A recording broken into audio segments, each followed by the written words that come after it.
Encore.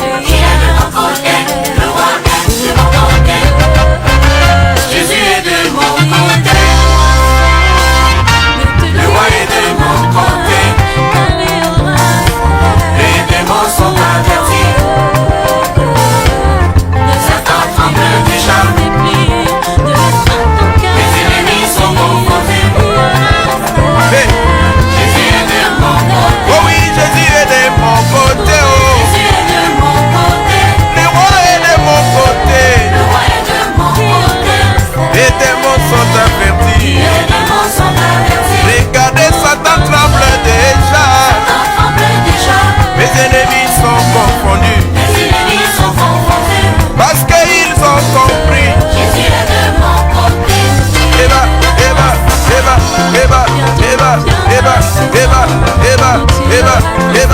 Eva. Oh. Il cherche à me distraire par de fausses accusations. Il me pousse chaque fois à me faire culpabiliser.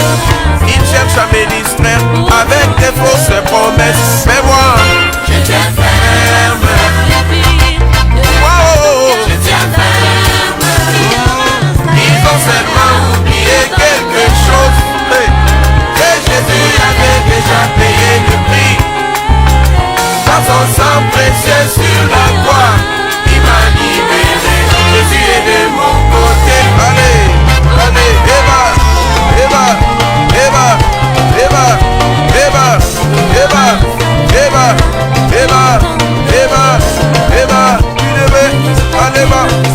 leurs paroles sont sans effet. Et la parole est vie.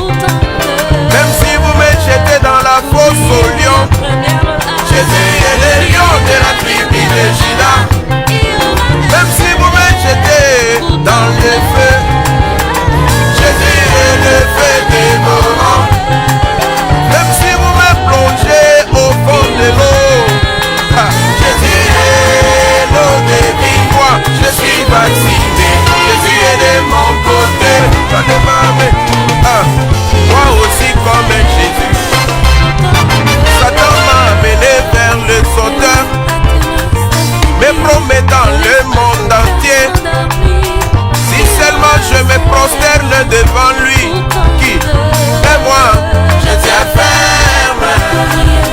Moi Charles, je tiens ferme.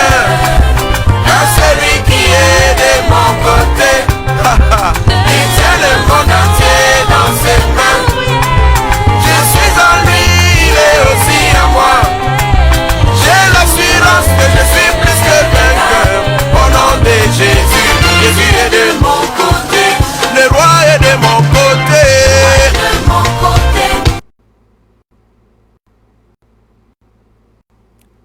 Bonjour vous tous qui nous suivez, qui suivez la Salvation TV, le canal du salut.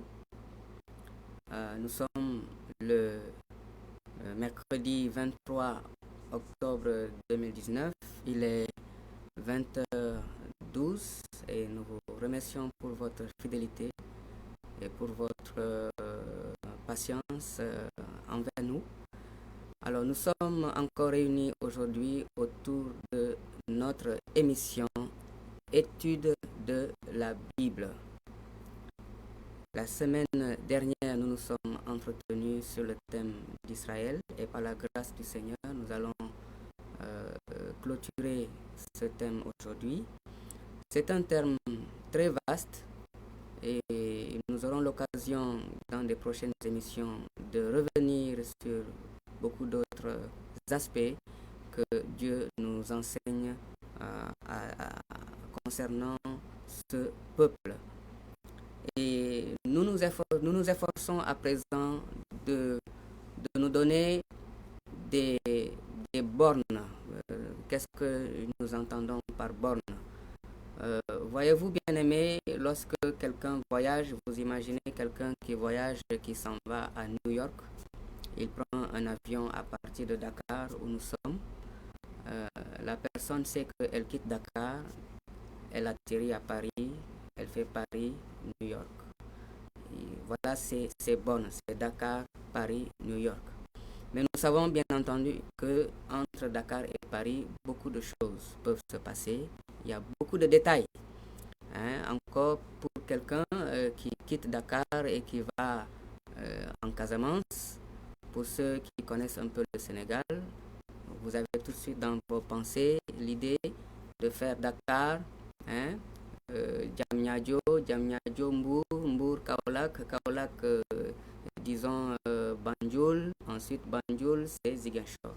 Voilà un peu dans quel esprit nous sommes en train de vouloir aller afin d'aider nos frères dans la foi et voilà, de nous aider dans nos lectures quotidiennes de la Bible, notre étude de la Bible. Alléluia. Alors, la semaine dernière, nous avons parlé du thème d'Israël pour faire un petit rappel. Nous avons parlé d'Israël en tant qu'un mystère. La parole de Dieu dit que c'est un mystère autour de cette question d'Israël et que déjà nous avons vu le nom d'Israël qui signifie Dieu prévaudra, donne déjà un aperçu de la destinée de cette nation.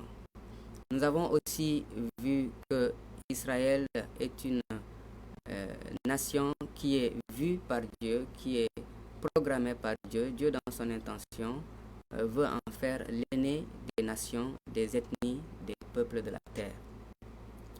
Nous avons également vu que Israël était appelé par Dieu à être une lumière pour les nations. Et cette destinée, Dieu ne s'en repent pas, parce que nous lisons dans la parole de Dieu, dans Romains chapitre 11, le verset 29, que je vous invite à lire. Nous sommes en train de revoir un peu ce que nous avons fait, vu la semaine dernière. Alors, lisons ensemble Romains chapitre 11 et le verset 29, Nous lisons dans la version Louis II. Nous lisons: car Dieu ne se repent pas de ses dons et de son appel. Voilà, Dieu n'est pas un Dieu, n'est pas un être qui se repent de ses dons et de son appel. Et nous avons vu la semaine dernière que Dieu a octroyé un appel, une destinée à Israël. Et Dieu ne s'en repentira jamais. Alléluia. Et nous allons voir certaines choses dans cet ordre de pensée aujourd'hui. Nous avons vu également la semaine dernière que Israël est un échantillon de Dieu et que Dieu, en se servant d'Israël, a largement dépassé l'échantillon qui permettait de prouver que l'homme, l'être humain déchu, descendant d'Adam, l'être humain au contact de la loi de Dieu, n'a aucunement la capacité de satisfaire cette loi et d'être transformé par cette loi de Dieu. Et par conséquent, il est avéré que l'homme est pécheur. Et cela est prouvé pour la nation d'Israël, c'est prouvé pour la population du monde entier qui, à l'époque, faisait un peu moins de 300 millions d'habitants.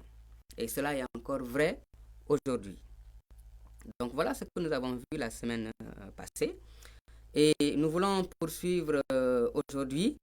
Encore une fois, nous ne prétendons pas couvrir toute la profondeur de ce que Dieu a à nous enseigner concernant Israël, mais nous voulons tout simplement fixer des bornes afin que dans vos lectures personnelles, dans vos études personnelles, vous ayez une sorte de carte, de feuille de route qui vous évite de vous perdre dans certaines façons de voir les choses qui ne répondent pas, en tout cas, de la saine doctrine. Alléluia. Alors,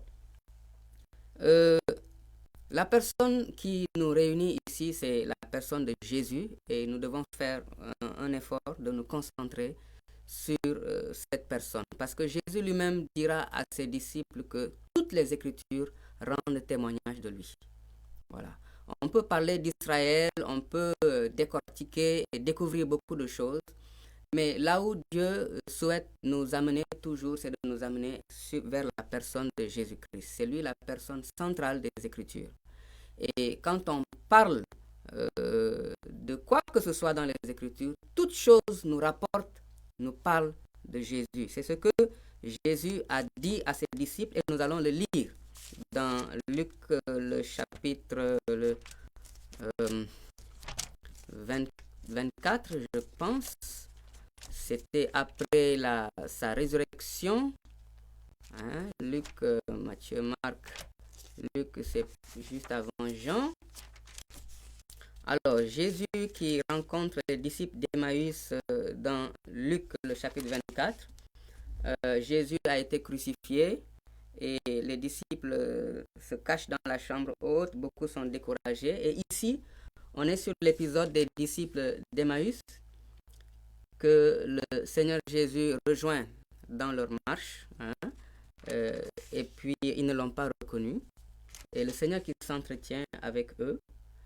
Et nous lisons donc Luc le chapitre 24 à partir du verset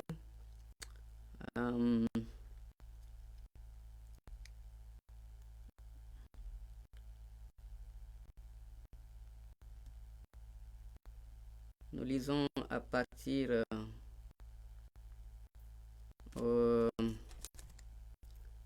là où le Seigneur leur dit que les Écritures rendent témoignage de lui.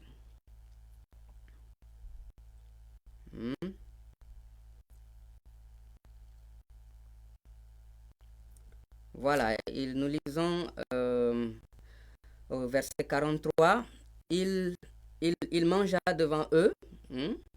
Ça, c'est... il mangea devant eux, puis il leur dit, c'est là ce que je vous disais lorsque j'étais avec vous, qu'il fallait que s'accomplisse tout ce qui est écrit de moi dans la loi de Moïse, dans les prophètes et dans les psaumes.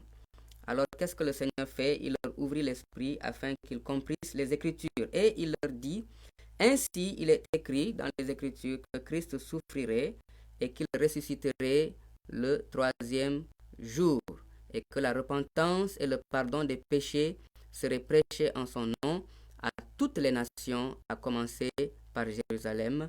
Vous êtes témoins de ces choses. Voilà. Alors, nous parlons d'Israël et nous voulons en tout cas ne pas perdre de vue la personne de Christ, parce que les Écritures, toutes les Écritures rendent témoignage de lui. Et c'est ce que le Seigneur avait dit également aux Juifs à Jérusalem, voilà, dans le temple. Alors, en lisant la Bible, vous vous rendrez compte que il y a plusieurs termes qui sont utilisés. Vous allez rencontrer des passages où on parle des Hébreux, d'autres passages où on parle des Israélites, d'autres passages où on parle des Juifs. Hein? Alors, tout cela, nous le retrouvons dans la parole de Dieu et nous voulons rapidement voir la différence entre ces termes. Il faut dire que tous ces termes se rapportent à un même peuple. C'est seulement que chaque terme, que ce soit hébreu, que ce soit israélite, que ce soit juif, a sa propre histoire. Il y a une histoire autour de chaque terme. Alors, si nous prenons le terme hébreu, lisons ensemble Genèse chapitre 14 et le verset 13. Genèse, c'est le premier livre de la Bible. Alors, le terme hébreu, qui fait allusion à cette nation dont nous parlons, parfois la Bible utilise le terme hébreu. Alors, nous lisons Genèse chapitre 14 et le verset 13 et nous lisons ensemble. J'espère que vous avez vos Bibles et que vous vérifiez ces passages que nous lisons. Alors, le verset 13 nous dit quoi? Parlant d'Abraham. Alors, un fuyard vint annoncer à Abraham l'Hébreu. Hein, celui-ci habitait parmi les chaînes de Mamré, l'Amoréen, frère d'Eshtol et frère d'Aner, qui avait fait alliance avec Abraham. Ici, il s'agit de l'épisode où le neveu d'Abraham, Lot, qui habitait aux portes de Sodome et Gomorrhe, avait été victime collatérale d'une guerre qu'il y avait eu entre un certain nombre de rois et une autre coalition de rois, de 5 rois, qui constituait, si nous pouvons le dire, le G5, c'est-à-dire l'ancêtre des G8, des G12, des G20 que nous connaissons aujourd'hui. À l'époque, c'était les 5 nations les plus puissantes de la Terre qui avaient formé une coalition. Alors, qui, dans une guerre contre des nations beaucoup plus faibles qu'ils avaient assujetties à des tribus, hein, comme nous le voyons aujourd'hui, les nations puissantes de la Terre qui dominent sur des nations beaucoup plus faibles, économiquement, militairement, et ainsi de suite. Alors, ça ne date pas d'aujourd'hui. Le livre de la Genèse, c'est le livre de la Genèse de toutes choses. C'est le livre du commencement de tout ce que nous voyons aujourd'hui dans ce monde. Alors, à l'occasion de cette guerre, le neveu d'Abraham va être enlevé et on nous dit un fuyard vient annoncer à Abraham l'Hébreu. Nous voulons nous concentrer sur le terme l'Hébreu. Ici, on ne dit pas Abraham un Hébreu, on nous dit Abraham l'Hébreu. La parole de Dieu nous montre ici que à cette époque-là, Abraham était le seul Hébreu. Non, nous savons qu'Abraham a quitté la Mésopotamie, il a quitté Our, appelé par Dieu, bien sûr, et il est venu comme un étranger dans un pays qu'il ne connaissait pas. Et le terme l'Hébreu doit certainement venir des personnes qui l'ont reçu dans leur territoire, des personnes qui l'ont comme hébergé dans leur territoire et qui l'ont appelé l'Hébreu. Hein, parce que le terme l'Hébreu signifie étymologiquement celui qui vient de l'autre côté, celui qui vient d'ailleurs. On peut dire même, c'est une façon de dire l'étranger. Hein? Donc Abraham était un étranger là où il se trouvait parmi les chaînes de Mamré, l'Amoréen, frère d'Eshtol et frère d'Aner, qui avait fait alliance avec Abraham. Abraham, en tant qu'étranger, a eu besoin d'être reçu, de traiter alliance, qu'on lui donne des terres pour qu'il puisse s'installer, lui et ses hommes, pour qu'il puisse paître ses troupeaux, pour qu'il puisse cultiver, etc. Donc il était un étranger. Il était venu de l'autre côté. Et d'ailleurs, quand on regarde dans la carte des peuples de l'époque, et quand on la superpose d'ailleurs avec la carte du monde d'aujourd'hui, on peut voir le parcours d'Abraham d'après le récit des Écritures. Abraham est parti de l'Irak, hein, de l'Irak actuel, de la Mésopotamie, de l'Irak actuel. Et on sait qu'il est passé par la Syrie en montant un peu vers le nord-ouest. Hein. Il est passé par la Syrie. Ensuite, il est descendu dans le sens du sud-ouest pour descendre au Liban. Et à partir du Liban, il est descendu dans la terre d'Israël. Et il est descendu d'ailleurs un peu plus bas jusqu'en Égypte avant de revenir encore en Israël. Alors, donc, on voit bien que de l'Irak jusqu'en terre d'Israël, si on considère la carte géopolitique telle qu'elle est définie aujourd'hui, on voit qu'il y a 3 pays que Abraham va dépasser en allant de l'est vers l'ouest. Hein, il va dépasser la Syrie qu'il a traversée, il va dépasser la Jordanie qu'il a contournée, et il va dépasser aussi l'Arabie Saoudite qui est en ligne verticale. Donc il y a la Syrie, la Jordanie, l'Arabie Saoudite en bas, mais lui il est passé par la Syrie au nord avant de redescendre. Donc on peut bien comprendre ce terme de hébreu, l'hébreu, celui qui vient de l'autre côté, celui qui vient d'ailleurs, parce qu'il y a la Syrie, la Jordanie, l'Arabie Saoudite qui sépare la Mésopotamie, qui sépare l'Irak de la terre d'Israël. Voilà. Voilà donc l'origine. Donc quand on dit l'hébreu, cela fait allusion tout de suite aux origines de ce peuple, et cela fait allusion bien sûr aussi à la langue. Cela fait allusion à la langue.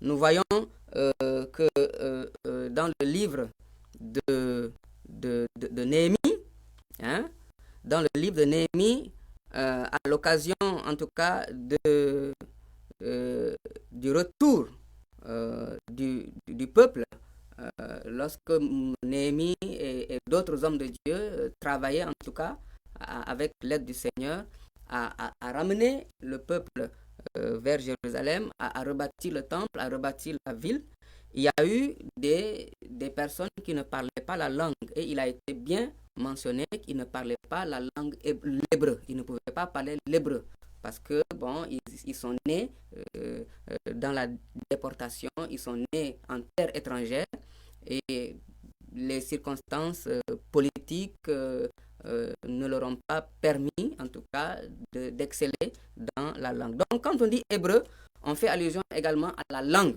Hein? On n'a jamais utilisé le terme la langue israélite. On n'a jamais utilisé le terme, rarement, la langue juive, mais on dit souvent la langue hébreu. Voilà. Donc, hébreu fait allusion aux origines de l'autre côté et fait allusion également à la langue. Et quand on repense à ce terme, Dieu lui-même va dire d'Abraham qu'il est étranger. Nous pouvons le lire dans Genèse chapitre 17, verset 18. Dieu lui-même va dire à Abraham, Genèse chapitre 17, le verset 8, voilà, Dieu dit, je te donnerai et à tes descendants après toi le pays que tu habites comme étranger. Voilà, que tu habites comme étranger. Donc Dieu lui-même, il sait que Abraham est un étranger, n'est-ce pas?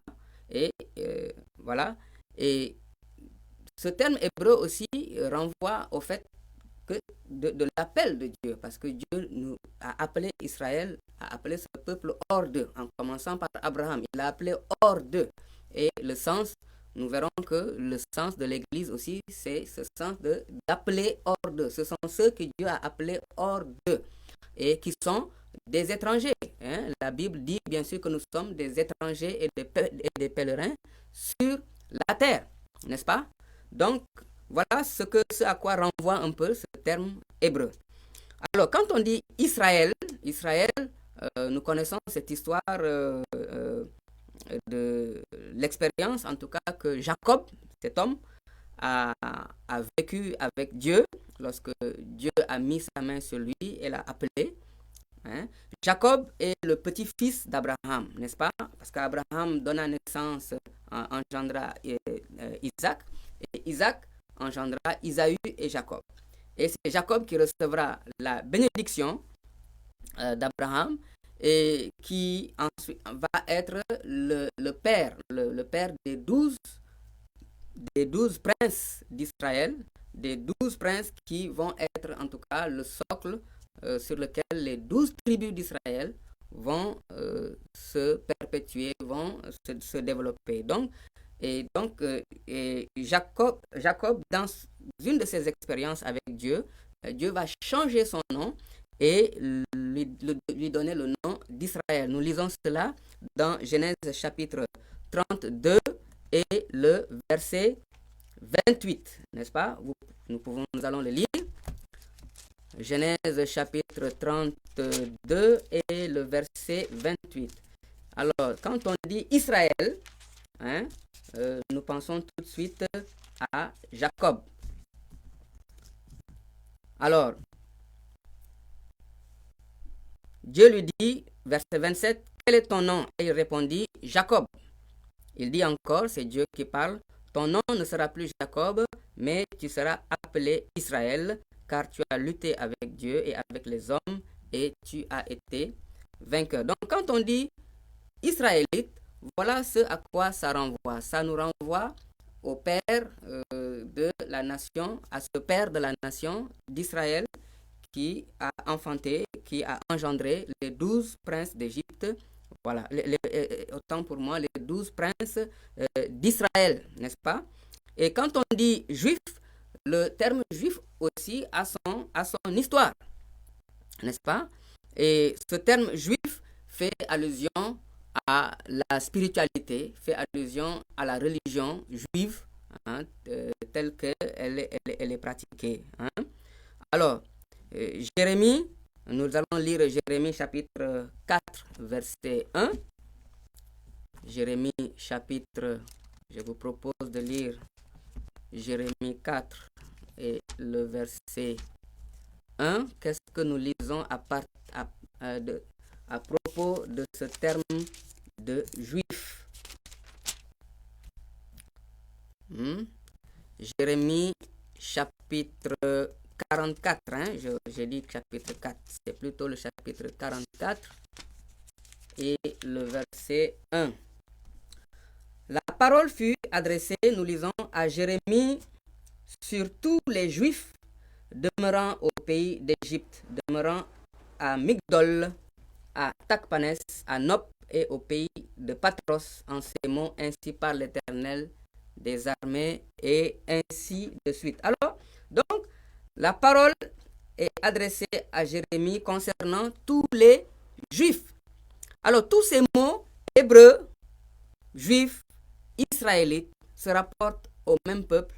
Hein? C'est tout simplement qu'ils se rattachent à une histoire particulière. D'ailleurs, la parole de Dieu les utilise par intermittence. Hein? L'un ensuite l'autre, n'est-ce pas? Hein? Par exemple, dans Exode 1, verset 17, dans le livre d'Exode, Nombre, Deutéronome, on utilise beaucoup plus le terme les enfants d'Israël. Les enfants d'Israël se rebellèrent, les enfants d'Israël firent ce qui déplaît à l'Éternel, les enfants d'Israël, voilà, quittèrent tel endroit et ils marchèrent pour arriver à tel endroit. Donc, on utilise beaucoup le terme les enfants d'Israël. Mais Dieu lui-même utilise beaucoup le terme quand Dieu s'exprime. Il utilise le terme le Dieu des Hébreux, hein, comme nous le lisons dans Exode 3, verset 8. Lisons-le. Là, c'est Dieu lui-même qui parle. Exode chapitre 3, et le verset 8, c'est le deuxième livre de la Bible. Exode, le chapitre 3, verset 8. Alors, Dieu rencontre Moïse, Dieu appelle Moïse.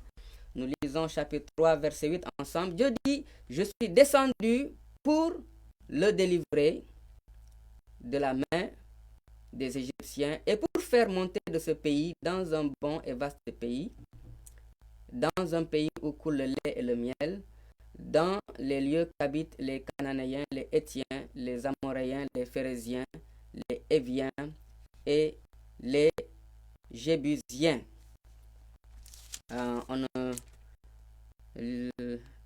Je ne vois pas, c'est pas le bon verset apparemment.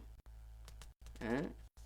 Où Dieu se présente comme étant le Dieu des Hébreux.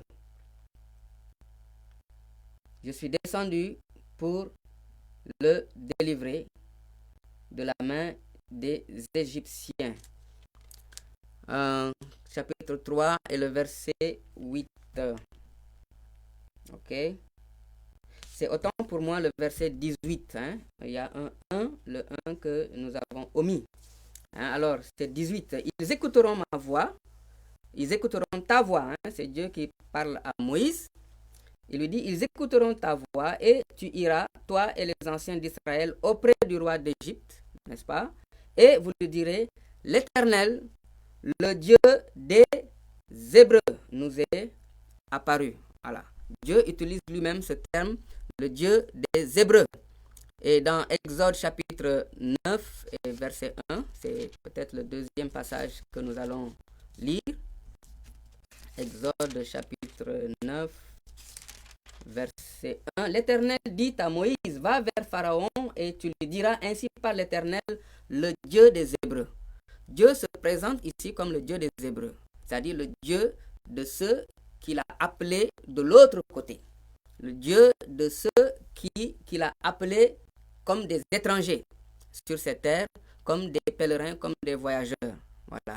Voilà ce à quoi renvoie le terme hébreu. Donc, ces termes hébreux, israélites, juifs, sont utilisés par intermittence l'un comme l'autre et renvoient au même peuple, mais ne renvoient pas forcément à la même histoire, ne renvoient pas au même contenu.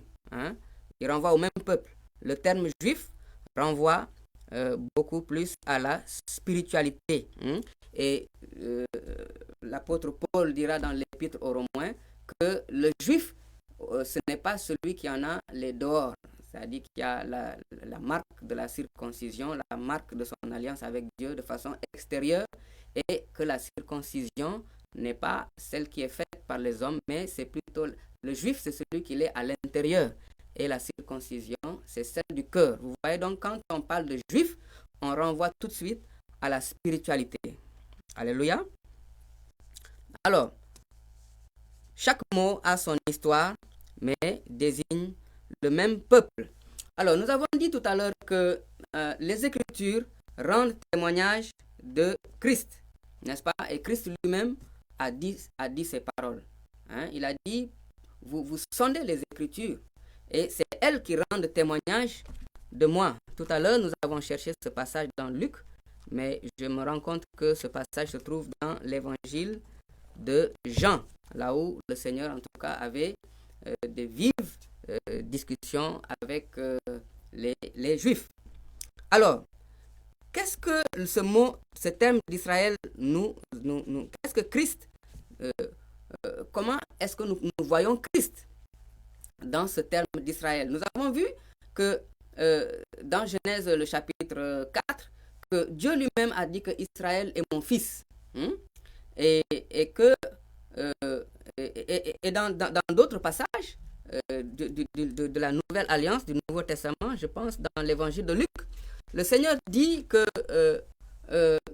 lorsque Joseph, l'époux de Marie, a quitté l'Égypte pour revenir à Nazareth, et qu'à partir de là, Jésus a été élevé, n'est-ce pas, à Nazareth, les Écritures nous disent qu'il est revenu s'établir, il a quitté l'Égypte afin que s'accomplisse la parole qui a été dite par le prophète: j'ai appelé mon fils hors d'Égypte. Donc vous voyez que la sortie d'Israël d'Égypte, sa délivrance sous la conduite de Moïse, était quelque part une préfiguration de Christ qui sortait d'Égypte.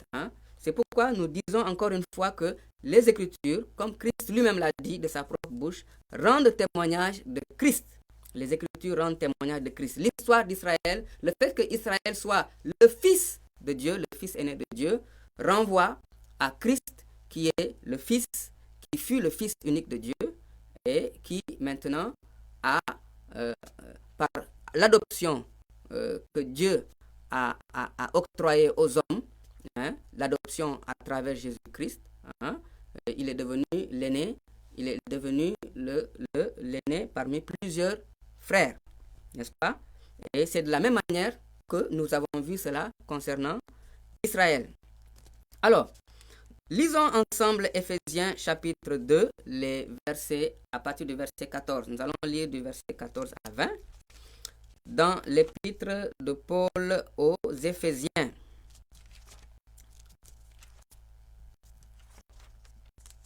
L'épître de Paul aux Éphésiens, le chapitre, c'est après les Galates, le chapitre 2, et nous lisons à partir du verset 14.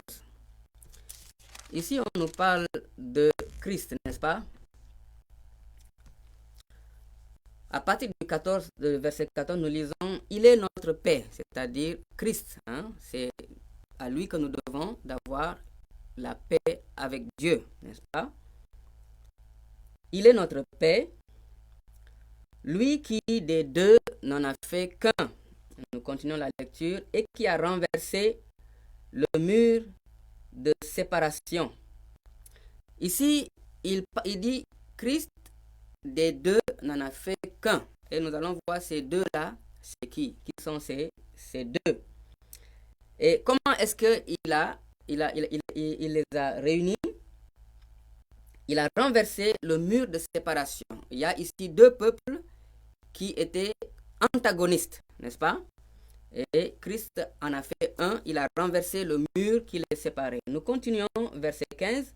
Ayant anéanti par sa chair la loi des ordonnances dans ses prescriptions, afin de créer en lui-même, ça c'est important de le souligner, avec les deux peuples, avec les deux, un seul homme nouveau, comparé à l'homme ancien. Il y a beaucoup de choses à dire ici, en établissant la paix et de les réconcilier, c'est-à-dire de réconcilier les deux, l'un et l'autre, en un seul corps. Et de les réconcilier en un seul corps avec Dieu par la croix, en détruisant l'inimitié qui existait entre les deux. Il est venu, Christ, annoncer la paix à vous, les Éphésiens, c'est-à-dire des païens, qui ne sont pas hébreux de naissance, n'est-ce pas? Il est venu annoncer la paix à vous qui étiez loin. Nous revenons aux nations non juives, aux nations païennes, voilà, aux nations, aux autres peuples. Il est venu annoncer la paix à vous qui étiez loin, les Éphésiens, les Sénégalais, les Mancagnes, les Diola, les Sérères, les Baïnoung, toutes les ethnies de la terre. Et la paix à ceux qui étaient prêts, c'est-à-dire l'Israël des Hébreux, telle que nous la connaissons dans la Bible et dans l'Ancienne Alliance. Il est venu annoncer la paix aux nations comme aussi aux descendants des Hébreux, n'est-ce pas, aux Israélites, aux Juifs. Car par lui, nous avons les uns et les autres accès auprès du Père dans un seul et même esprit. Verset 19. Ainsi donc, vous qui êtes des nations, vous n'êtes plus des étrangers. Nous revenons sur ce mot-là. Les étrangers, vous n'êtes plus des gens du dehors, mais vous êtes concitoyens, c'est-à-dire vous partagez la citoyenneté du royaume de Dieu avec les enfants d'Israël qui sont en Christ, bien entendu. Vous êtes des gens de la maison de Dieu. Alors, à travers cette lecture, il y a beaucoup de choses qui ressortent, mais nous voyons principalement que Christ est venu former un seul corps à travers Israël, l'Israël dont nous avons parlé tout à l'heure, l'Israël des 12 tribus, et les nations qui sont de Christ. Il a formé un seul et même peuple. Donc, cet Israël-là, Christ l'a reconstruit, n'est-ce pas? On peut dire que, parce que jusqu'à Christ, Israël renvoyait à la descendance d'Abraham, d'Isaac et de Jacob. Voilà. Mais à partir de Christ, qui est la postérité d'Abraham, on nous dit que, au verset 14 déjà, que Christ, lui des deux, il n'en a fait qu'un. Ça veut dire que l'Israël aujourd'hui est composé, n'est-ce pas, des enfants d'Israël, de Jacob, qui sont en Christ, qui ont reçu l'évangile de Jésus-Christ, qui sont dans l'évangile de Jésus-Christ, et des nations, des autres ethnies de la terre, des autres peuples, les petits frères, comme nous les avons appelés. Christ en a fait qu'un seul peuple. Il a renversé le mur de séparation. Il existait un mur de séparation qui faisait que les Hébreux, les descendants d'Hébreux, avaient en tout cas du mépris envers les nations. Nous savons de tradition et nous savons aussi des Écritures que les Hébreux ne se mélangeaient pas aux autres nations. Les autres nations étaient considérées comme des chiens, étaient considérés comme impurs. Mais eux, ils se considéraient comme un peuple élu, un peuple qui a reçu les oracles de Dieu, un peuple qui est spécial. Alors, les nations étaient mal vues. Il y avait donc une inimitié à cause du fait que ils avaient reçu la loi de Dieu, ils avaient reçu les oracles de Dieu. Et c'est ça qui causait l'inimitié entre Israël et les autres peuples. Alors, mais Christ est venu détruire cette inimitié, il est venu enlever cette inimitié. Vous imaginez deux enfants qui se disputent un ballon de football, hein, ou bien un ballon de tennis, ou un quelconque autre jouet. Et ils se disputent à longueur de journée, le lendemain c'est pareil, pendant tout le temps, tous les jours, c'est la même scène. Et les parents ou je sais pas, la famille décide de supprimer tout simplement cet objet, ce jouet, et on retrouve la paix et la sérénité dans la famille, dans la maison. Donc, Christ est venu, hein, comme nous lisons au verset 15, il a anéanti dans sa chair la loi des ordonnances, la loi qui faisait l'objet de la fierté, l'objet de l'orgueil, l'objet en tout cas de la surestime des Juifs qu'ils avaient d'eux-mêmes par rapport aux autres nations. Christ est venu anéantir cette chose qui faisait l'objet en tout cas de l'inimitié, de la séparation entre Israël et les peuples. Et quand Dieu fait cela, ça montre que Dieu n'a jamais voulu que Israël soit séparé des autres nations. Si Dieu est venu casser, en tout cas, la loi dans ses ordonnances qui constituait l'objet, l'élément sur lequel l'inimitié s'appuyait, si Dieu est venu casser, détruire cette inimitié, afin de ramener les deux ensemble, c'est que Dieu a toujours voulu que les peuples soient un avec Israël. Comme nous l'avons dit, Israël est l'aîné de la famille de Dieu. Hein? Il est l'aîné de la famille de Dieu. Alors Dieu a toujours voulu rétablir la paix. Dieu a toujours voulu que les nations et Israël soient un. Et nous allons le voir à la fin de notre étude de ce soir. Parce qu'encore une fois, Dieu, selon Romains 11, verset 29, Dieu ne se repent pas de ses dons et de son appel. Alors, il a donné un appel à Israël. Il a voulu que Israël soit l'aîné des nations. Et Dieu ne se repentira pas. Les Écritures nous disent qu'il ne se découragera point jusqu'à ce qu'il ait fait triompher la justice. Et Dieu va travailler et il le fera et il réussira. Il va amener les nations à être un avec Israël. Et nous allons déjà, bien aimés, rêver. Rêvons ensemble avec Dieu. Lisons Isaïe, le chapitre 2, les versets 1 jusqu'au verset 5, je crois. Lisons Isaïe, chapitre 2, verset 1 jusqu'au verset 5. On va voir que Dieu a toujours voulu briser cette inimitié, cette séparation qu'il y a entre Israël et les peuples. Et qu'est-ce que Dieu fera à la fin des temps? Isaïe nous le dit, par exemple, dans Isaïe chapitre 2, comme il l'a dit ailleurs. Hein?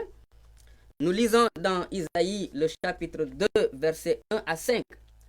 Nous lisons prophétie d'Isaïe, fils d'Amoz, sur Juda et Jérusalem. La prophétie concerne Juda et Jérusalem. Au verset 2, il dit, il arrivera dans la suite des temps que la montagne de la maison de l'Éternel sera fondée sur le sommet des montagnes. Hein? Elle s'élèvera au-dessus des collines. Quand la Bible parle des montagnes, des collines, elle parle souvent des gouvernements, elle parle des gouvernements, des puissances. Voilà. Mais ici, on nous dit que la montagne, c'est-à-dire le gouvernement du royaume de Dieu, sera fondé sur le sommet, hein, des gouvernements et il s'élèvera au-dessus des collines. Ici, le prophète parle du moment où le gouvernement du Messie, hein, Jésus qui reviendra, va remplir toute la terre. Hein. Alors, il s'élèvera sur toutes les autres collines et toutes les nations y afflueront. Voilà ce que nous dit le prophète. Voilà ce que nous dit Dieu. Il dit le temps viendra où toutes les nations de la terre, ici nous sommes au Sénégal, mais il y a le Togo, il y a le Bénin, il y a l'Afrique du Sud, il y a la République centrafricaine, il y a des pays, hein, il y a tous les pays de ce monde. La Bible nous dit toutes les nations, aucune ne va rester. Toutes les nations afflueront. Hein. Des peuples s'y rendront en foule. Des peuples se rendront à Jérusalem en foule et ils diront, venez, montons à la montagne de l'Éternel. Montons à la maison du Dieu de Jacob. Quand on dit Jacob, on dit Israël. Montons à la maison du Dieu de Jacob afin qu'il nous enseigne ses voies et que nous marchions dans ses sentiers. Car de Sion, c'est-à-dire de Jérusalem, sortira la loi, la parole de Dieu, et de Jérusalem, la parole de l'Éternel. Et on nous dit ici, il sera juge des nations. Il sera l'arbitre d'un grand nombre de peuples, de leur glaive, c'est-à-dire les nations qui ont appris la guerre, qui ont connu des guerres dévastatrices. Nous connaissons en l'occurrence la deuxième guerre mondiale. Nous connaissons des rébellions dans beaucoup de pays. Nous connaissons des génocides. Nous connaissons des guerres civiles dans beaucoup de pays. Et il dit de leur glaive. Lorsque le Seigneur régnera à Jérusalem, de leur glaive, toutes ces nations de la terre, ils forgeront des hoyaux pour cultiver la terre. De leur lance, à l'époque, Isaïe ne pouvait que parler des glaives et des lances parce que c'était ça, les armes de guerre. Mais aujourd'hui, on peut parler des missiles, on peut parler de toutes sortes d'armes sophistiquées. Mais ici, il ne pouvait parler que de glaives et de lances. Il dit, de leur lance, ils forgeront des serpes. Une nation, à cette époque-là, qui arrive sur cette terre où nous vivons aujourd'hui, aucune nation ne tirera l'épée contre l'autre. Aucune nation n'ira en guerre contre l'autre. Et on n'apprendra plus l'art de la guerre. Les écoles militaires vont disparaître. Oui, cela va se passer sur cette terre. Cela va se passer. On n'apprendra plus la guerre. Le moment va arriver. Aujourd'hui, on va dire que c'est des rêves. Mais la parole de Dieu va s'accomplir. Verset 5. Maison de Jacob, venez, marchons à la lumière de l'Éternel. Voilà ici la lumière de l'Éternel. La lumière de l'Éternel qui se manifeste de sorte à ce que les nations affluent, toutes les nations de la terre affluent pour aller à Jérusalem pour écouter la parole du Seigneur. La parole qui va faire du bien à leur nation. La parole qui va les aider à vivre heureux dans leur nation. Et cette lumière, c'est aussi une lumière qui fait cesser les guerres. Ce n'est pas une lumière du genre, oui, j'ai vu la lumière de Dieu et puis on devient un homme tellement spirituel. Mais ici, c'est une lumière qui fait des choses concrètes. Les gens n'apprennent plus la guerre. Ça, c'est une lumière. Donc, on voit que Dieu, quand il parle de lumière, ça dépasse certaines dimensions spirituelles qui se limitent au cœur de l'homme qui est éclairé par certaines bontés, par une certaine douceur, par une certaine repentance. Tout cela, ça fait partie de la lumière de Dieu. Quand Christ entre dans le cœur de quelqu'un, c'est la lumière de Dieu qui rentre. Mais sachons, entre parenthèses, que la lumière de Dieu a plusieurs facettes, n'est-ce pas? La lumière du soleil donne de l'énergie, elle donne de la chaleur, elle donne beaucoup d'autres choses, n'est-ce pas? Et ici, la lumière de Dieu, particulièrement, travaille à éliminer les guerres, les disputes, les combats. Là où les combats et les disputes cessent, c'est que la lumière de Dieu est rentrée. Et vous imaginez une terre, cette planète Terre où nous vivons, où les guerres vont disparaître parce que la lumière de Dieu est là. Ça, quelle puissance, quelle puissance. Voilà, Dieu ne se repent pas de ses dons et de son appel. Il veut que les nations soient unies à Israël, n'est-ce pas? Et c'est la raison pour laquelle il a séparé, il a détruit le mur de séparation pour que les nations et Israël soient un. Aujourd'hui, vous pouvez faire partie de ceux-là qui répondent déjà à cet appel de Dieu, n'est-ce pas? Voilà. Et dans la suite des temps, la chose sera beaucoup plus grandiose. Et vous permettez qu'on peut ouvrir aussi, on peut ouvrir une parenthèse à la lecture de Éphésiens chapitre 2 que nous venons de lire. Parce qu'on nous dit que Christ a aboli la loi dans ses ordonnances. Et pourtant, c'est le même Christ qui a dit que le ciel et la terre passeront, mais il ne disparaîtra pas un seul trait de la loi. Alors, il faut comprendre que la loi a plusieurs facettes. Il y a la loi, il existe la loi morale, que d'ailleurs Dieu a placé dans le cœur de tous les hommes, hein, n'est-ce pas? Nous le lisons dans Romains que Dieu a placé cette loi dans le cœur de tous les hommes de toute la terre, d'accord? Donc, on ne peut pas dire que Christ n'est pas venu pour abolir cette loi morale. Cette loi morale, elle demeure. Le ciel et la terre passeront, mais cette loi ne passera jamais. Hein? Si Christ avait aboli cette loi morale, cela veut dire que tous les hommes de toute la terre n'ont plus de moralité, n'ont plus le devoir, en tout cas, de suivre leur conscience qui leur dit que voler n'est pas bon, qui leur dit que commettre l'adultère n'est pas bon. Hein? N'est-ce pas? Mais aujourd'hui, on voit que dans les endroits les plus animistes, hein, qui ne sont pas au contact de la parole de Dieu qui est écrite, hein, qui ne sont pas au contact de la révélation de l'évangile, mais même dans leur animisme, on voit dans ces peuples-là que la loi de Dieu est inscrite dans leur cœur, dans leur conscience, comme la parole de Dieu le dit. Hein. Christ n'a pas aboli cette loi est toujours là, dans la conscience des gens, elle est toujours là aussi pour ceux qui ont les écrits, ils peuvent la lire, mais elle est dans les cœurs. Cette loi n'a pas été abolie, n'est-ce pas? Sinon, aucun de nous n'aurait une conscience qui lui reproche de faire telle ou telle chose, de faire tel ou tel mal, n'est-ce pas?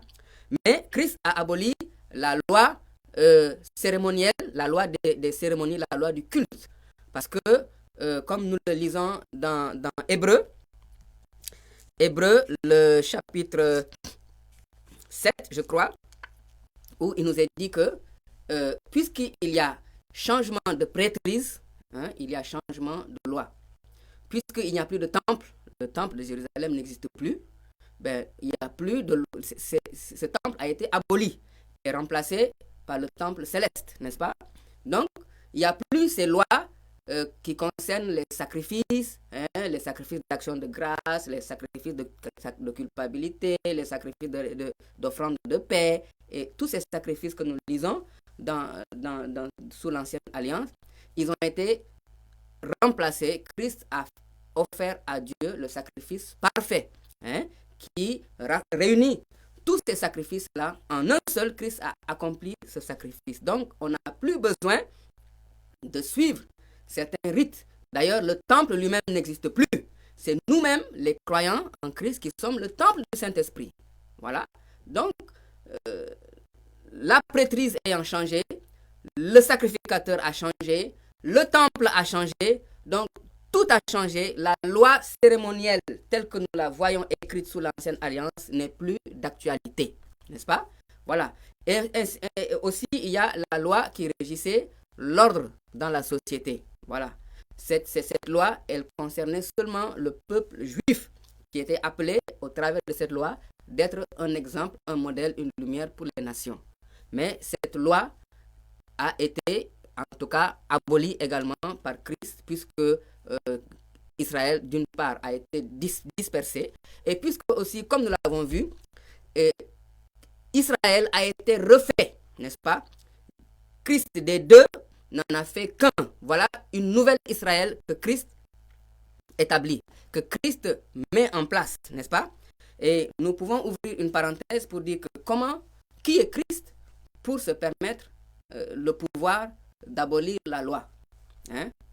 Vous comprendrez tout de suite que celui qui a établi la loi, c'est lui qui peut l'abolir, c'est lui seul qui peut l'abolir. Donc, le Dieu d'Israël dont on parle sous l'ancienne alliance, qui a établi la loi, qui a donné ses lois à Israël, c'est Jésus lui-même, n'est-ce pas? Et c'est lui qui l'a établi, c'est lui qui a le pouvoir de l'abroger, n'est-ce pas? Et on comprendra aussi que Dieu n'est pas en train de tâtonner pour établir quelque chose et l'abroger, n'est-ce pas? Il faut le comprendre, parce que les Écritures nous enseignent dans l'Épître aux Galates que la loi, avec toutes ses prescriptions, était un pédagogue pour nous conduire dans la foi. Voilà. Quand on va à l'école, on ne commence pas tout de suite à l'université. On commence d'abord à la maternelle, n'est-ce pas? Et dans l'Épître aux Galates, Paul présente en tout cas la loi l'expérience d'Israël avec Dieu, l'expérience de l'Israël hébraïque avec Dieu, la présente comme étant une expérience de la maternelle. Si on peut se permettre ce terme, le jardin d'enfant. Voilà. Et il dira que lorsque j'étais enfant, hein, quand on est enfant, on est placé sous la surveillance ou sous le coaching des tuteurs jusqu'à ce que l'enfant devienne majeur. Et quand il devient majeur maintenant, il peut prendre des responsabilités dans la famille, il peut gérer l'héritage que son père lui donne. Donc il y a toujours un passage de l'enfance à, à l'âge d'adulte, à l'âge de la maturité, dans toutes les sociétés. Il y a d'ailleurs dans la plupart des sociétés des cérémonies ou des fêtes qui se font lorsque l'enfant passe de l'étape d'enfant à l'étape d'adulte, hein, où il est considéré comme adulte dans la société et où il commence à entrer certains cercles. Et cela est vrai aussi de Dieu qui est le meilleur des pédagogues. Dieu a donné à Israël cet exemple, bien que cet exemple soit glorieux à bien des égards, soit puissant à bien des égards. Cette expérience avec Israël, elle n'est pas à négliger, mais nous devons comprendre en tant que des lecteurs de la Bible, de la parole de Dieu, que cette expérience est une expérience de la maternelle. Et lorsque la foi est venue, voilà, là nous entrons maintenant à l'université, n'est-ce pas? Si nous pouvons nous permettre de lire ces quelques lignes, hein, dans l'épître de Paul aux Galates, n'est-ce pas? Nous allons lire l'épître de Paul aux Galates. Hein? Nous allons lire dans quel chapitre?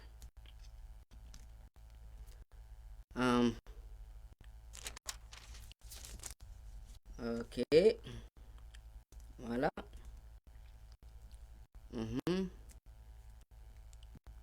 Ok.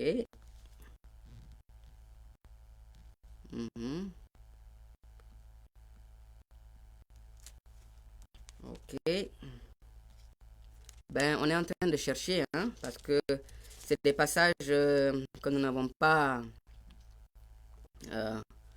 préparés d'avance. Hein? Ok.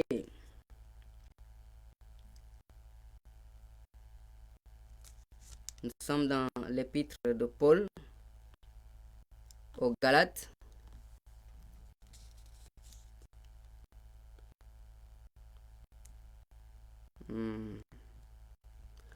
Bon, vous permettez que nous passions et l'occasion nous permettra de revenir sur ces passages où Paul a enseigné et présenté en tout cas ce passage de la loi à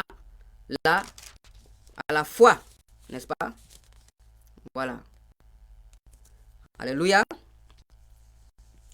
Alors, Christ a créé une nouvelle Israël. Et dans le dernier verset de l'épître de Paul aux Galates, où nous étions tout à l'heure, nous lisons dans les derniers versets au verset 16, Galates chapitre 6, verset 16, nous lisons ensemble. Lisons d'ailleurs le verset 15, Galates chapitre 6, car ce n'est rien d'être circoncis ou incirconcis. Hein? Paul est dans ce combat-là contre les Juifs, les Hébreux qui insistent pour que les croyants en Jésus se fassent circoncis. Il dit ce n'est rien d'être circoncis ou incirconcis. Ce qui est quelque chose, c'est d'être une nouvelle créature en Jésus-Christ. Et il dit au verset 16, pardon, paix et miséricorde sur tous ceux des croyants qui suivront cette règle et sur l'Israël de Dieu. Voilà, il dit paix et miséricorde sur tous ceux qui suivront cette règle, car nous sommes passés de la maternelle à l'université, si nous pouvons utiliser ce terme. Nous sommes passés de la loi à la foi. Nous sommes passés de la loi à la grâce, n'est-ce pas? Les Écritures nous disent dans l'évangile de Jean que la loi est venue par Moïse, mais la grâce et la vérité sont venues par Christ. Voilà. Voilà le passage de la maternelle au collège ou à l'université, si nous pouvons le dire. Et Paul dit paix et miséricorde sur tous ceux qui suivront cette règle, verset 16, et sur l'Israël de Dieu. Parce qu'il y a une Israël de Dieu et il y a aussi, quand on dit il y a l'Israël de Dieu, c'est qu'il y a d'autres Israël. Il y a l'Israël de Dieu que Christ a créé en réunissant les croyants hébreux et les croyants des nations en un seul corps. Voilà l'Israël de Dieu. Voilà l'Israël que Dieu reconnaît aujourd'hui. Alléluia. Voilà l'Israël que Christ a créé. Hein?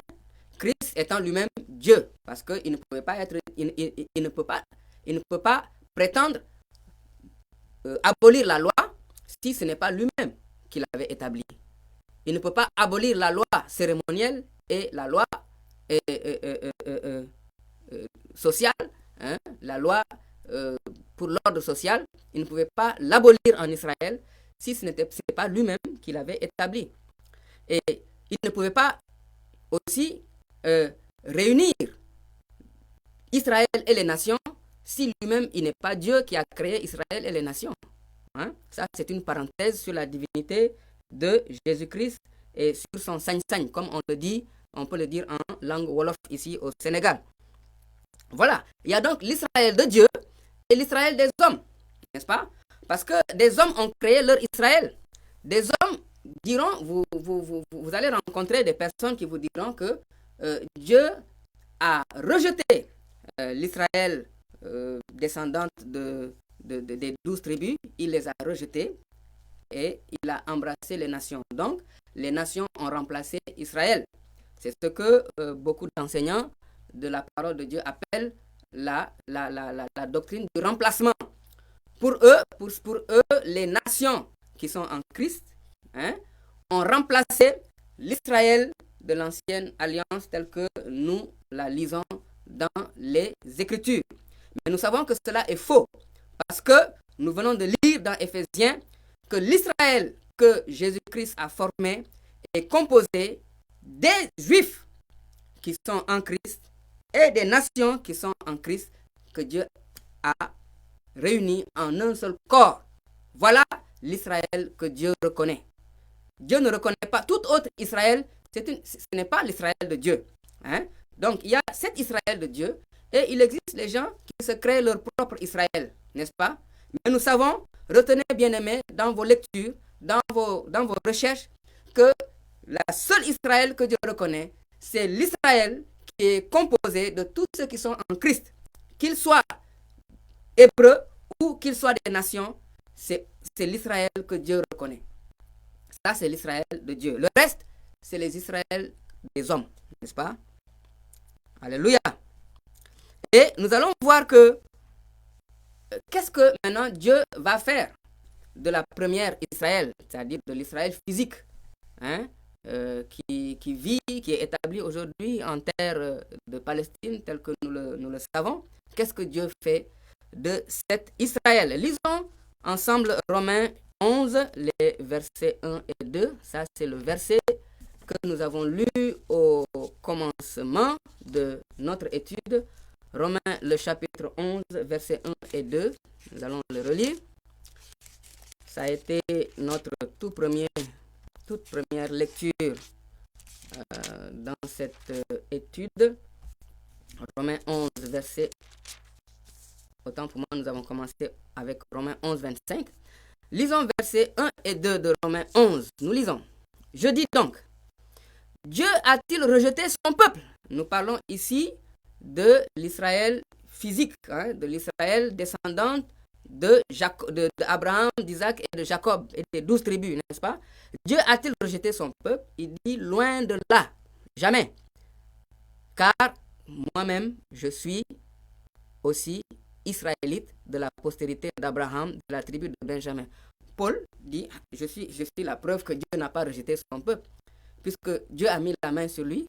Lui qui est de la descendance d'Abraham, de la tribu même de Benjamin, et qui est en Christ, hein, Il dit, je suis la preuve que Dieu n'a pas rejeté son peuple. Et d'ailleurs, du temps de Paul, il y a eu beaucoup d'autres juifs qui ont embrassé la foi chrétienne. On nous dit que beaucoup de sacrificateurs et de prêtres embrassaient la foi en Jésus-Christ.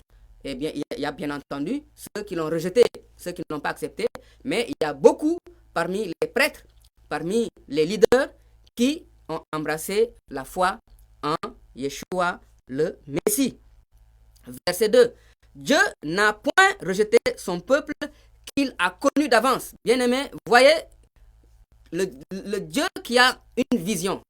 Dieu a connu d'avance son peuple. Dieu sait que d'avance, ce peuple-là va prévaloir. Dieu sait que ce peuple va manifester la gloire de Dieu. Nous avons dit que Dieu ne se repent pas de ses dons et de son appel. Dieu connaît d'avance la fin d'Israël. Dieu connaît d'avance la fin de son Israël. Hein? Il dit qu'il a connu d'avance. N'est-ce pas? Il n'a pas du tout rejeté son peuple. Continuons la lecture de Romains 11 avec le verset 14. Il y a beaucoup de choses qu'on aurait pu lire, mais comme nous avons dit depuis le début, nous essayons de donner quelques bornes, hein, quelques landmarks, comme on dit en anglais, pour nous permettre d'avoir une feuille de route dans nos lectures personnelles. Lisons au verset 14. Il dit, Romains 11, il dit, afin, s'il est possible, lisons plutôt verset 13, hein, c'est mieux de commencer par le 13, il dit, je vous le dis à vous, païens, à vous qui n'êtes pas juifs, hein, romains d'ailleurs, hein, en tant qu'apôtre des païens, je suis des païens, je glorifie mon ministère, afin, s'il est possible, d'exciter la jalousie de ceux de ma race et d'en sauver quelqu'un. Verset 15. Car si leur rejet, nous avons vu que Israël a désobéi à la loi de Dieu et que Dieu est allé jusqu'au point de les expulser de la terre d'Israël, hein, comme preuve que vraiment ils ont bafoué l'alliance de Dieu. Alors il dit car si leur rejet d'Israël a été la réconciliation du monde, que sera leur réintégration sinon une vie d'entre les morts? Alors, si Dieu a mis de côté Israël pour que nous, les nations, nous puissions entrer, comme nous le lisons dans le verset 25, il dit, car je ne veux pas, frères, que vous ignoriez ce mystère, afin que vous ne vous regardiez point comme sages. C'est que ce mystère, c'est qu'une partie d'Israël est tombée dans l'endurcissement jusqu'à ce que la totalité des païens, des nations que nous sommes, des petits frères, soient entrés en Christ, soient entrés dans ce corps nouveau, soient entrés dans cette nouvelle Israël que Christ a créée. Et il dit au verset 26, et ainsi tout Israël sera sauvé, selon ce qui est écrit, le libérateur viendra de Sion et il détournera de Jacob Israël, physique, il détournera Jacob de ses impiétés. Donc, Dieu a prévu la réintégration d'Israël dans l'Israël nouvelle, la réintégration de l'Israël hébraïque, hein, de l'Israël qui a rejeté la foi en Christ, qui a rejeté le salut de Christ. N'est-ce pas? Il dit au verset 15, car si le rejet a été la réconciliation du monde ou des nations, que sera leur réintégration sinon une vie d'entre les morts? Parce que réintégration, bien aimé, il y aura, n'est-ce pas? Voilà. Et nous continuons la lecture au verset 17. Il dit, mais si quelques-unes des branches ont été retranchées, et si toi, toi des nations, qui étais un olivier sauvage, tu as été hanté, c'est-à-dire greffé à leur place, et, rendu participant de la racine et de la graisse de l'olivier, ne te glorifie pas aux dépens de ces branches qui ont été enlevées. Si tu te glorifies, sache que ce n'est pas toi qui portes la racine, mais que c'est la racine qui te porte. Verset 19, tu diras donc, les branches ont été retranchées, c'est-à-dire les Juifs et les Hébreux qui ont rejeté la parole, le salut, l'évangile de Christ, afin que toi, qui es païen, qui es des nations, tu sois hanté. verset 20, cela est vrai. Elles ont été retranchées à cause de leur incrédulité, et toi, tu subsistes par la foi.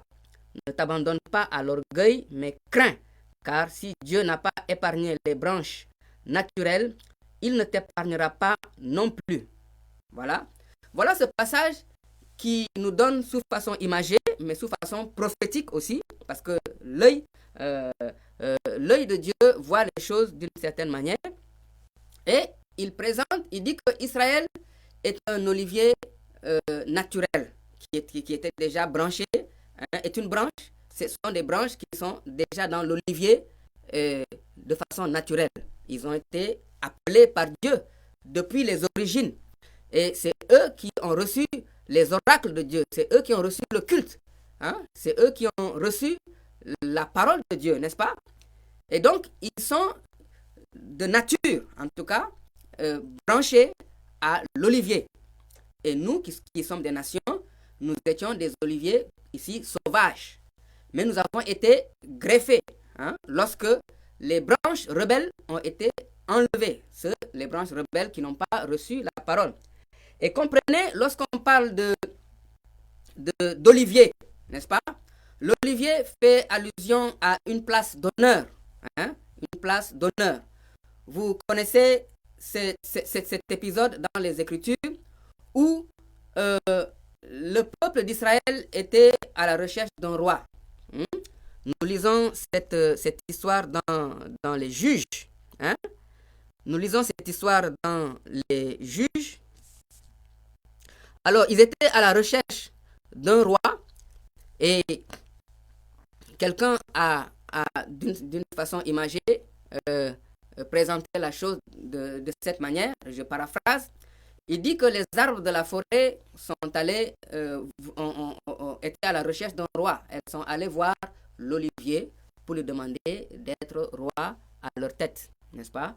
Et l'histoire continue ainsi de suite. Donc, vous voyez que cette place de roi, cette place d'honneur, et d'ailleurs dans cette histoire, l'olivier a répondu, est-ce que je vais prendre mon huile, hein, qui sert à honorer les rois et à honorer les hommes? Est-ce que je prendrai de mon huile pour la distribuer aux autres arbres de la forêt? N'est-ce pas? Donc, vous voyez que cette place de roi qui était proposée à l'olivier, c'est une place d'honneur, n'est-ce pas? Et dans le livre de l'Exode, Dieu va clairement aussi définir la position de roi comme la position la plus élevée dans la société. C'est une place d'honneur.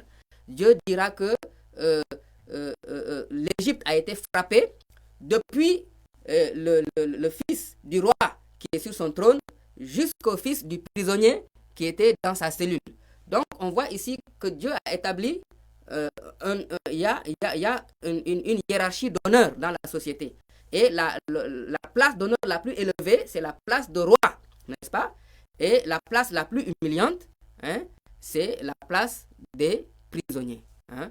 Et en bas des prisonniers, bien sûr, il y a les animaux. Hein? Voilà. Et Jésus dira que vous valez plus que beaucoup de passereaux, n'est-ce pas? Donc, l'homme a plus de valeur, a plus d'honneur que les animaux, n'est-ce pas? Et donc, l'olivier renvoie à cette place d'honneur, cette place de royauté. Et Israël, en tant que branche, était greffé de façon naturelle à cet olivier, à cette place d'honneur, à cette place de fils aîné, n'est-ce pas? Mais voilà ce que Dieu va faire lorsque une partie d'Israël va se rebeller, va rejeter la parole. Hein, ces branches-là seront enlevées pour permettre aux nations que nous sommes d'être branchées à l'olivier. Nous qui étions des branches d'olivier sauvages, Dieu va nous brancher à l'olivier franc, n'est-ce pas? Et il nous recommande de rester humbles et de ne pas nous glorifier aux dépens de ces branches qui ont été retranchées. Donc, Dieu place les nations à cette place d'honneur. Et nous aurons l'occasion de vous inviter et de vous réinviter à prendre cette place d'honneur que Dieu vous donne, à venir occuper votre place, hein, comme des frères, des petits frères et des petites sœurs d'Israël. Parce que c'est ce que Dieu veut vous donner. Alors, nous avons dit et nous avons redit ce soir que Dieu ne se repent pas de ses dons et de son appel, selon Romains 11, 29. Alors, l'appel que Dieu a lancé à Israël, il ne s'en repent pas. Et nous avons lu ce que Dieu fera à la fin, à la suite des temps, dans les derniers temps, que la maison d'Israël, nous allons relire ce merveilleux passage qui nous remplit d'espérance dans Isaïe le chapitre 2 et les versets 1 jusqu'à 5. Nous allons terminer avec ce passage, Isaïe le chapitre 2. Nous allons simplement le lire sans le commenter, en contemplant la fidélité de ce Dieu qui ne se repent pas de ses dons et de son appel. Nous lisons: prophétie d'Isaïe, fils d'Amoz, sur Juda et Jérusalem. Il arrivera dans la suite des temps que la montagne de la maison de l'Éternel sera fondée sur le sommet des montagnes, qu'elle s'élèvera par-dessus les collines, et que toutes les nations y afflueront. Des peuples s'y rendront en foule et diront: venez et montons à la montagne de l'Éternel, à la maison du Dieu de Jacob, afin qu'il nous enseigne ses voies et que nous marchions dans ses sentiers. Car de Sion sortira la loi et de Jérusalem la parole de l'Éternel. Il sera le juge des nations, l'arbitre d'un grand nombre de peuples. De leurs glaives, ils forgeront des hoyaux et de leurs lances des serpes. Une nation ne tirera plus l'épée contre l'autre et on n'apprendra plus la guerre. Maison de Jacob, venez et marchons à la lumière de l'Éternel. Alors Paul va nous dire dans Romains 11, que sera leur réintégration, cet Israël qui n'a pas reçu Christ. Quelle sera leur réintégration sinon une vie d'entre les morts? Bien-aimés, la terre est sur le point d'expérimenter une résurrection puissante, un puissant réveil dans lequel cette nation, cette partie d'Israël qui a rejeté le Messie, va un jour recevoir ce Messie, bien sûr, avec des larmes, avec des regrets. Mais lorsqu'ils recevront ce Messie, ce peuple va se réveiller d'une manière que la Bible décrit comme étant une résurrection d'entre les morts. Bien-aimés, la terre va connaître à travers cette nation d'Israël un puissant réveil sur cette terre, sur cette planète, un puissant réveil spirituel. Et Dieu va utiliser cette nation puissamment pour manifester sa gloire. Alléluia. Aujourd'hui, Dieu utilise l'Israël nouvelle, l'Église. Mais un jour, l'Église sera enlevée. Comme nous le lisons dans l'Épître aux Thessaloniciens. L'Église, l'Israël de Dieu sera enlevé. Et l'Israël qui n'avait pas reçu Christ va rester sur la terre. Il y aura des pleurs et des gémissements. Il y aura des moments difficiles. Mais il y aura aussi des moments de conversion, des moments de repentance, des moments de retour à Dieu. Et il y aura un réveil puissant, en tout cas, et Dieu va utiliser puissamment cette nation d'Israël pour être une nation qui va faire connaître son nom. Déjà aujourd'hui, avec les Israélites qui embrassent la foi en Christ, Dieu nous bénit de fort grande manière. Parce qu'il faut le dire, comme nous l'avons lu tout à l'heure, cette nation d'Israël, ce sont des branches naturelles, n'est-ce pas? Alors que nous avons été greffés. Et Dieu, bien sûr, nous a bénis de toutes sortes de bénédictions dans les lieux célestes, comme nous le lisons dans Éphésiens chapitre 1, afin que de toutes ces bénédictions, nous les nations, nous puissions rendre de plus en plus Israël jalouse, afin qu'Israël puisse revenir, n'est-ce pas? Alors, la parole nous dit que tout Israël sera sauvé. Voici, bien-aimés, la destinée d'Israël. Dieu n'a pas abandonné cette destinée. Alléluia. Et nous ne cesserons de vous inviter, vous les nations, à nous rejoindre, à rejoindre la famille de Dieu, à rejoindre ce corps que Christ a formé par sa mort, son ensevelissement et sa résurrection. Ce corps nouveau que Christ a formé, qui constitue l'Israël de Dieu, le royaume de Dieu que Dieu reconnaît aujourd'hui, n'est-ce pas? Nous vous invitons à répondre, frères, qu'elles ont un frère aîné, l'ennemi a combattu de génération en génération pour que les peuples, les nations ignorent qu'elles ont un frère aîné. Quelle est cette famille? Quelle est cette personne qui acceptera avec joie qu'on lui cache qu'il a un grand frère, qu'on lui cache qu'il a un frère aîné, hein? Qu'on lui cache qu'il y a une destinée merveilleuse avec ce frère dans la famille, n'est-ce pas? Quelle est cette personne qui va accepter cela? Mais nous serons, n'est-ce pas, poussés à rechercher ce frère. Nous serons poussés à rechercher ce frère, à rechercher, à retrouver cette famille, n'est-ce pas? Et c'est ce que nous ferons ici avec bien d'autres frères et sœurs qui viendront sur ce plateau, nous encourager, n'est-ce pas, à faire partie de cette famille de Dieu. Que Jésus vous bénisse, que le Seigneur vous bénisse, et nous vous invitons en tout cas à répondre à l'évangile de Jésus-Christ, à vous repentir et à recevoir la bonne nouvelle du royaume de Dieu et de faire partie d'ores et déjà de ce royaume. Que le Seigneur vous bénisse, que le Seigneur bénisse son Israël, que le Seigneur bénisse son peuple, que le Seigneur bénisse les nations, que le Seigneur bénisse toutes les ethnies de la terre. Au nom de Jésus. Amen.